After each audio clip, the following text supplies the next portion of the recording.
इस कब्र पर ये कुत्ते आखिर किस राज का इशारा कर रहे हैं? एक छोटे से गांव में एक हाफिजा औरत रहती थी। उसने कुरान हिफ्ज किया हुआ था। वह रोज नमाज पढ़ती थी, रोजा रखती थी और बाहर से देखने में बहुत ही नेक और परहेजगार लगती थी। उसके माँ बाप उसकी बहुत तारीफ करते थे और पूरा गांव भी उसकी इज्जत करता था। लोग कहते थे कि ऐसी औरत बहुत कम होती है जो हाफिजा भी हो और नमाज रोजे की इतनी पाबंद भी हो। कुछ दिनों बाद अचानक उस औरत की तबीयत खराब हो गई और थोड़े ही समय में उसका इंतकाल हो गया। गांव में खबर फैल गई, लोग जमा हुए, नमाज जनाजा पढ़ी गई और उसे उसके दादा के साथ कब्रिस्तान ले जाया गया। सब कुछ आम तरीके से हुआ।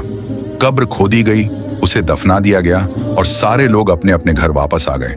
लेकिन जब रात हुई तो गांव के कब्रिस्तान से अजीब आवाजें आने लगी। बहुत सारे कुत्ते जोर जोर से रो रहे थे, चिल्ला रहे थे। लोगों ने पहले सोचा कि शायद ऐसे ही कुत्ते रो रहे होंगे, इसलिए किसी ने ज्यादा ध्यान नहीं दिया। लेकिन अगली रात भी वही हाल हुआ, फिर तीसरी रात भी। हर रात कुत्तों के रोने चिल्लाने की आवाजें कब्रिस्तान से आने लगी। तब गांव वाले परेशान हो गए। सब लोग इकट्ठा होकर कब्रिस्तान गए।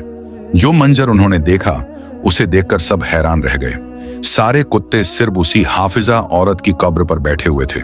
कुछ कुत्ते जोर जोर से रो रहे थे और कुछ कब्र की मिट्टी हटा रहे थे, जैसे कब्र को नोचने की कोशिश कर रहे हों।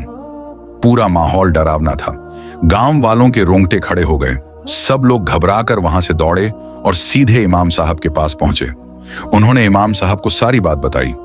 इमाम साहब भी उनके साथ कब्रिस्तान आए। उन्होंने कब्र को देखा, कुत्तों को देखा और कुछ देर तक खामोश रहे।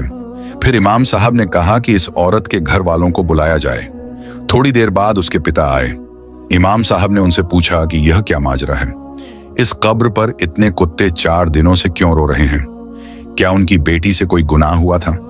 यह सुनते ही पिता फूट फूट कर रोने लगे।